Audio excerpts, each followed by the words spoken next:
Écoute le silence. Ce silence pesant qui suit ton dernier message.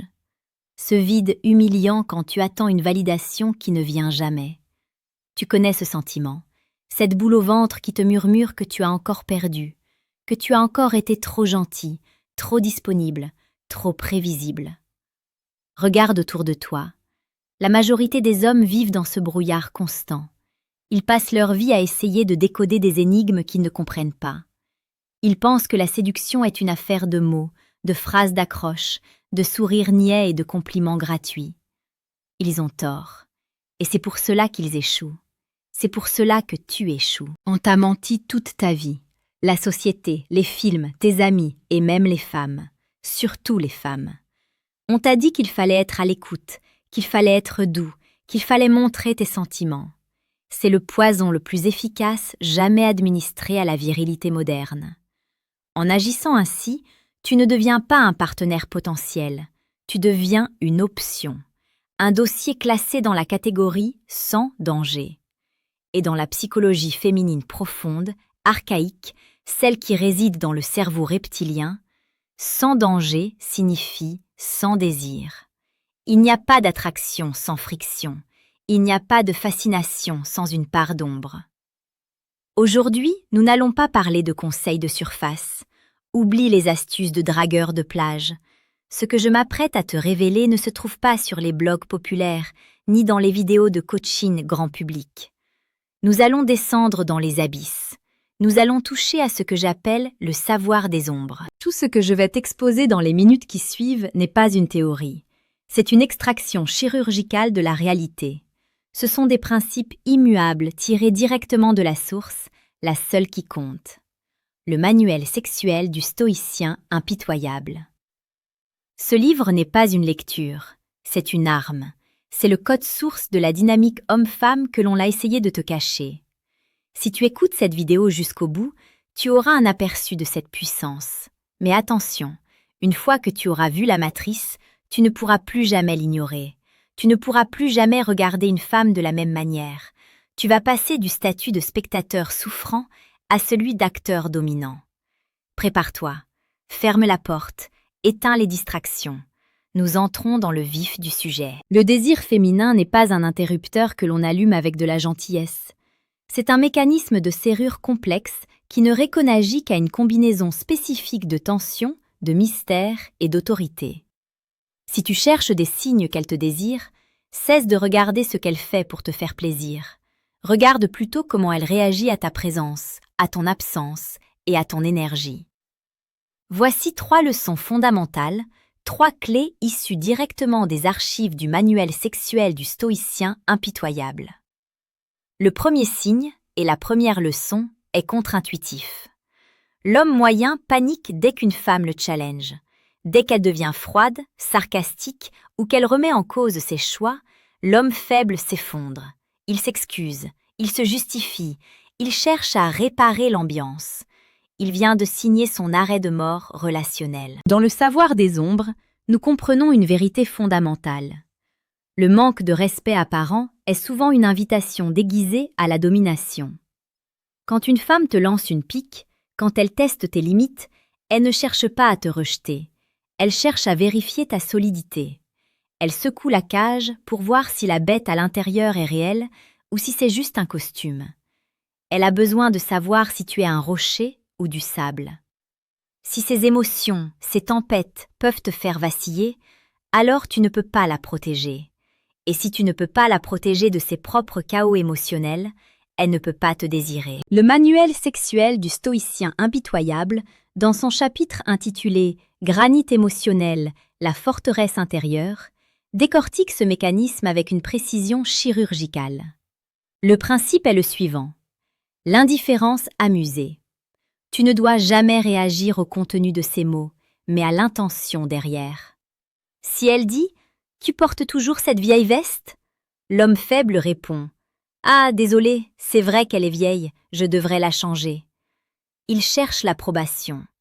Le stoïcien impitoyable, lui, sourit. Il ne se justifie pas. Il utilise le silence ou l'amplification. Il comprend que c'est un test de cadre.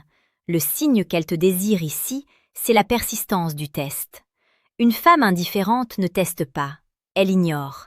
Si elle cherche le conflit, c'est qu'elle cherche le contact. Elle veut voir si tu as la capacité de rester imperturbable. C'est ce que nous appelons la friction nécessaire. Plus elle te pousse, plus elle espère secrètement se heurter à un mur inébranlable. Mais attention, il y a une ligne très fine entre passer un test et devenir arrogant. Il y a une nuance subtile dans le regard, dans le temps de latence avant de répondre, dans la tonalité de la voix qui doit descendre dans les graves plutôt que de monter dans les aigus de la justification. Le concept est simple, ne bouge pas. Mais la méthode exacte, comment transformer une insulte en une opportunité sexuelle? Comment utiliser son agressivité pour alimenter son excitation? Comment retourner la pression psychologique pour qu'elle finisse par s'excuser de t'avoir testé tout en étant plus attirée que jamais? Je ne peux pas te donner la séquence verbale complète ici, car elle dépend du contexte et nécessite une compréhension totale du chapitre 4, l'aïkido verbal, présent dans le livre. Ce que tu dois retenir pour l'instant, c'est ceci. Le conflit n'est pas ton ennemi. Ta réaction émotionnelle est ton ennemi. Tant que tu gardes le contrôle de tes nerfs, tu gardes le contrôle de la dynamique.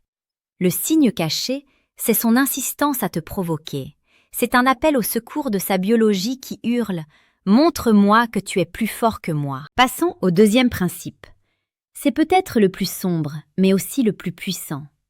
Nous vivons dans une économie de l'attention. L'attention est la monnaie la plus précieuse que tu possèdes. Pourtant, la plupart des hommes la distribuent comme des prospectus gratuits dans la rue. Ils inondent les femmes de messages, de likes, de présences. Ils saturent l'espace. Et en saturant l'espace, ils tuent le désir. Le désir a besoin d'espace pour grandir. Le désir a besoin de manque. Le deuxième signe qu'elle te désire en secret apparaît lorsque tu crées ce que le manuel appelle le vide abyssal. C'est le moment où tu retires ton attention, non pas par bouderie, non pas par manipulation infantile, mais par recentrage sur ta mission, sur ta vie, sur ton empire. Le signe caché est le suivant. Lorsque tu crées le silence, est-ce qu'elle s'avance pour le combler? Les femmes ont horreur du vide. La nature a horreur du vide. Si tu es toujours là, toujours acquis, elle n'a aucun effort à faire. Tu es comme le sol sous ses pieds, utile, mais on ne le remarque pas, on marche dessus. Tu dois devenir comme l'oxygène en haute altitude, rare, vital, et dont l'absence crée une panique immédiate. Dans le chapitre consacré à la gestion de la rareté et l'absence stratégique, le manuel sexuel du stoïcien impitoyable explique que l'homme doit être une énigme incomplète. Tu dois donner, puis reprendre, chaud, puis froid, présent, puis introuvable. Ce n'est pas de la cruauté, c'est de la physique élémentaire de l'attraction. Le signe qu'elle est accrochée, c'est l'investissement de reconnexion. Quand tu cesses d'initier, quand tu réponds avec des délais plus longs, non pas calculés à la minute près, mais parce que tu es réellement occupé à construire ta vie, est-ce qu'elle double ses messages? Est-ce qu'elle pose des questions banales juste pour maintenir le lien? Est-ce qu'elle t'envoie une photo sans raison apparente? C'est là que réside la vérité. Si tu te retires et qu'il ne se passe rien, tu as ta réponse. Elle n'était pas intéressée. Mais si tu te retires et qu'elle panique, qu'elle cherche à rétablir le contact, alors tu possèdes son esprit. Mais attention, c'est une lame à double tranchant. Le silence mal dosé peut être perçu comme du rejet pur et simple, ou comme de la faiblesse passive-agressive. Il y a un rythme à respecter, une cadence hypnotique. C'est comme la musique, ce ne sont pas les notes qui comptent, ce sont les silences entre les notes. Comment savoir exactement quand se retirer? Combien de temps doit durer le silence pour passer de l'indifférence à l'obsession dans son esprit? Comment calibrer ton absence pour qu'elle ne t'oublie pas, mais qu'elle fantasme sur toi? Le manuel détaille les cycles de disponibilité dans une section précise. Il t'enseigne comment structurer ton temps pour que ton absence devienne sa drogue. Ici, retiens simplement. Si tu es toujours disponible, tu ne vaux rien. La valeur est fonction de la rareté. Sois rare, sois précieux, sois le vide qu'elle veut désespérément remplir. Le troisième point nous éloigne des mots et de la psychologie pour toucher à la biologie pure. Les mots mentent. Les femmes peuvent dire « je ne cherche rien de sérieux » ou « tu n'es pas mon genre ». Mais le corps ne ment jamais. Le corps est esclave des instincts primitifs, et il existe des signaux de soumission et d'ouverture sexuelle que la majorité des hommes sont incapables de voir, car ils sont trop occupés à écouter le bruit des paroles. Le savoir des ombres t'apprend à regarder au-delà du voile social. Tu dois apprendre à lire la micro-expression du désir. Le manuel sexuel du stoïcien impitoyable consacre un chapitre entier à la lecture de la proie. Oui, le terme est fort, il est choisi à dessein. Dans la dynamique de séduction, il y a une polarité prédateur-proie. Cela n'implique pas de violence, mais une dynamique d'énergie. L'homme poursuit ou attire, la femme décide d'être attrapée. Le signe caché le plus puissant est l'exposition des zones vulnérables. C'est un réflexe hérité de nos ancêtres mammifères. Quand une femme se sent en sécurité et dominée, dans le bon sens du terme, par l'aura d'un homme, elle expose inconsciemment ses points vitaux. Le cou, les poignets. Si pendant que tu lui parles avec ta voix grave et posée, elle incline la tête sur le côté, exposant sa jugulaire, si elle joue avec ses cheveux en dégageant sa nuque, si elle présente la face interne de ses poignets en gesticulant, c'est un drapeau blanc. C'est son subconscient qui te dit « Je me rends, je te fais confiance, prends les commandes ». Les hommes gentils voient cela comme de l'amabilité. L'homme éveillé, le stoïcien qui possède le manuel, voit cela comme une autorisation de passage. Il sait que c'est le moment d'augmenter la tension, de réduire la distance physique, d'introduire le toucher. Un autre marqueur biologique est la dilatation pupillaire. C'est incontrôlable. Si tu la regardes dans les yeux, que tu maintiens ce contact visuel intense, le regard pénétrant enseigné dans le livre, et que ses pupilles se dilatent alors que la lumière n'a pas changé, c'est l'adrénaline, c'est le désir, c'est l'excitation. Elle est en état d'alerte sexuelle. Mais savoir lire ces signes ne suffit pas. Il faut savoir les provoquer. Tu ne dois pas attendre passivement qu'elle te montre son cou. Tu dois créer l'atmosphère, la tension, la gravité masculine qui force son corps à réagir ainsi. Comment projeter cette aura ? Comment modifier ta posture, ta respiration et ton occupation de l'espace pour déclencher ces réflexes biologiques chez elle, même avant d'avoir ouvert la bouche? C'est là que réside la véritable puissance du manuel sexuel du stoïcien impitoyable. Le livre ne se contente pas de te dire quoi regarder. Il t'enseigne comment devenir le stimulus. Il contient les protocoles de langage corporel dominant, les techniques de pacing and leading, calibrage et direction, qui permettent de synchroniser son système nerveux sur le tien. C'est de la biomécanique sociale. C'est l'art de hacker ses instincts pour qu'elle ressente ce besoin viscéral de se soumettre à ton cadre. Nous arrivons maintenant à la croisée des chemins. Je t'ai donné 3 fragments, 3 éclats de vérité tirés d'une mosaïque beaucoup plus vaste. Tu sais maintenant que le conflit est un test. Tu sais que ton absence est un outil. Tu sais que son corps parle un langage que tu ignorais. Mais savoir n'est pas maîtriser. Avoir l'information ne suffit pas si tu n'as pas la transformation. Tu peux éteindre cette vidéo, retourner à ta vie habituelle, continuer à envoyer tes messages sans réponse, continuer à être le mec sympa qui sert de confident pendant qu'elle couche avec des hommes qui ont compris ses règles. Tu peux rester un spectateur de ta propre existence sexuelle et sentimentale. C'est le choix de la facilité, le choix de la médiocrité. C'est le choix de la foule, du troupeau, des moutons qui attendent d'être tondus. Ou alors, tu peux décider que ça suffit. Tu peux décider de tuer le garçon faible en toi pour laisser naître l'homme. Tu peux décider d'accéder au savoir intégral. Le manuel sexuel du stoïcien impitoyable n'est pas un simple e-book. C'est un rite de passage.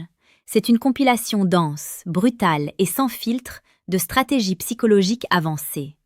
Nous parlons de contrôle émotionnel absolu, de domination du cadre, de décryptage des signaux inconscients, de techniques pour créer une dépendance émotionnelle. C'est le savoir des ombres, celui qu'on ne partage qu'entre initiés. Je ne te vends pas du rêve, je te propose une arme. Mais comme toute arme, elle demande de la discipline pour être maniée. Elle demande que tu acceptes de voir la réalité telle qu'elle est, pas telle que tu voudrais qu'elle soit. Alors pose-toi la question. Veux-tu continuer à deviner ou veux-tu commencer à savoir? Veux-tu être celui qui espère ou celui qui possède? Si tu es prêt à accepter la vérité rouge, sombre et sans concession, si tu es prêt à devenir ce stoïcien impitoyable qui ne subit plus jamais les caprices féminins, mais qui les orchestre, alors ton chemin commence maintenant. Clique sur le premier lien dans la description. Ne réfléchis pas. L'hésitation est la marque des faibles. Accède au manuel, télécharge le savoir, intègre les principes. Chaque seconde que tu passes à hésiter est une seconde où un autre homme prend la place qui te revient. Le lien est là, juste en dessous. C'est la porte de sortie de la matrice. C'est ton accès au pouvoir. Rejoins les rangs de ceux qui savent. Deviens froid. Deviens impitoyable. Deviens irrésistible. Nous t'attendons de l'autre côté, dans l'ombre. Tu es encore là? La plupart des hommes ont déjà fermé cette page. Ils ont cliqué ailleurs, distraits par une notification, par une vidéo de chat ou par la peur de ce qu'ils venaient d'entendre. Ils sont retournés à leur médiocrité confortable. Mais pas toi. Si tu écoutes encore ma voix, c'est que tu fais partie du 1%. Tu sens que les 3 premiers signes n'étaient que la partie émergée de l'iceberg. Tu as raison. Le manuel sexuel du stoïcien impitoyable ne s'arrête pas à la surface. Il creuse jusqu'à l'os. Puisque tu as démontré ta persévérance, je vais te récompenser. Je vais te livrer les 4 signes restants, ceux qui complètent la liste des 7 signes cachés, ceux que seuls les maîtres de la dynamique sociale perçoivent. Écoute attentivement. Ce que tu vas entendre maintenant pourrait changer le cours de tes 10 prochaines années. Le 4e signe est subtil, mais dévastateur pour l'ego de l'homme non préparé s'il le manque. Dans une interaction standard, c'est l'homme bêta qui essaie de se vendre. Il énumère ses qualités, il parle de son travail, de sa voiture, de ses voyages. Il dit implicitement « S'il te plaît, aime-moi, regarde comme je suis bien ». C'est répugnant. C'est l'odeur du désespoir.